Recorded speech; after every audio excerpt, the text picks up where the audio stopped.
বাবার বাড়ি যেদিন ছেড়ে এসেছি সেদিনই বুঝেছি বাস্তবতা কতটা কঠিন। বুঝেছি মানুষের মনের মতন হওয়াটাও অনেক কঠিন। গোটা একটা জীবনও যদি মানুষের পিছনে দিয়ে দাও, তাও তারা বলবে কি করলে আমাদের জন্য। এই পৃথিবীতে সবচেয়ে কঠিন কাজ কি জানেন? আপনি কারোর মনের মতো হওয়া। গোটা একটা জীবনও যদি আপনি তার পিছনে দিয়ে দেন, তবুও কখনো তার মনের মতো হতে পারবেন না। কারণ মানুষের মনের মতন হওয়াটা অনেক কঠিন। দিন শেষে আপনাকে কথা শুনতেই হবে, তাই চেষ্টা করবেন নিজেকে একটু ভালো রাখার। কারণ কেউ আপনার ভালোটা বুঝবে না, আপনাকে কেউ ভালো রাখতে চাইবে না।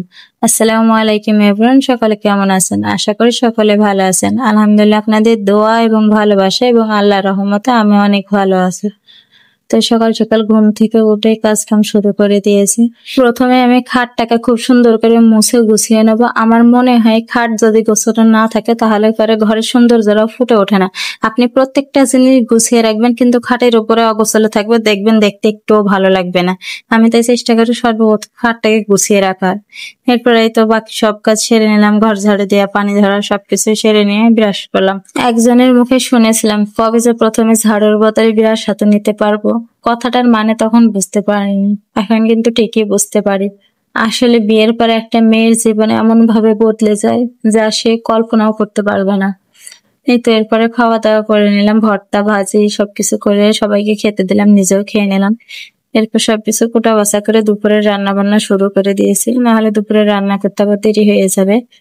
এখানে আমি পুঁই শাক দিয়ে কচু দিয়ে রান্না করেছি। পুঁই শাক দিয়ে কচু রান্নাটা খেতে আমার অনেক বেশি ভালো লাগে।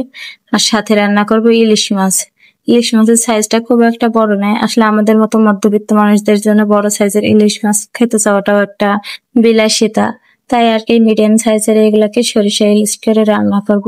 আর এই রান্নাটা খেতে কিন্তু অনেক বেশি মজা লাগে। আমার তো মনে হয় ইলিশের প্রত্যেকটা পদই মজা, তার ভিতরে সরিষা ইলিশটা সব থেকে বেশি মজা। এই তো আমি দুইটা রান্নাই করে নিলাম, রান্না বান্না শেষ, খাওয়া দাওয়া। আর হ্যাঁ, একটা কথা বলতে তো ভুলেই গেলাম, আমার এখানে যে কচু পুঁই শাক রান্না আর আমি ইলিশ মাছ রান্না করছি, এই দুইটা রান্নার রেসিপি কিন্তু আপনাদের সাথে শেয়ার করব। পুঁই শাকের রেসিপিটা আমি কালকে শেয়ার করেছি, আর এটাও দু একদিনের ভিতরে শেয়ার করব। তো সে বিকালে বসে বসে আমি একটু নারকেল দিয়ে মুড়ি মাখিয়ে খেয়েছি। এখানে সামান্য পরিমাণ লবণ, চিনি আর নারকেল কোড়া দিয়ে মুড়ি দিয়ে মাখিয়ে খেতে কিন্তু অনেক বেশি মজা লাগে। আপনারা কেউ কি কখনো খেয়েছেন? আমি তো নারকেল কুড়ালে পরে এইভাবে মাখিয়ে খাই, আমার তো ভীষণ ভালো লাগে। তারপর সন্ধ্যা থেকে বাসায় কিছু মেহমান এসেছিল হঠাৎ করে, তো তাদেরকে সামনে কি আর তবে সামান্য কিছু নাস্তা পানির ব্যবস্থা করা হয়েছিল। এখানে আমি ট্যাঙ্গুলি নিয়েছিলাম, ফল আর ড্রাগন ফল আর শুকনা কিছু আইটেম। মেহমান আসলে আল্লাহর রহমত, তাই এটা দেখে কখনো নারাজ হতো নেই। এই তো আমার সবকিছু রেডি করা হয়ে গেছে, এরপরে মেহমানদেরকে দেওয়ার জন্য রেডি করছি। আজকের ভিডিওটি আর লম্বা করছি না, সে পর্যন্ত সবাই ভালো থাকবেন, সুস্থ থাকবেন। দেখা হবে পরবর্তী কোনো ভিডিওতে। আল্লাহ হাফেজ।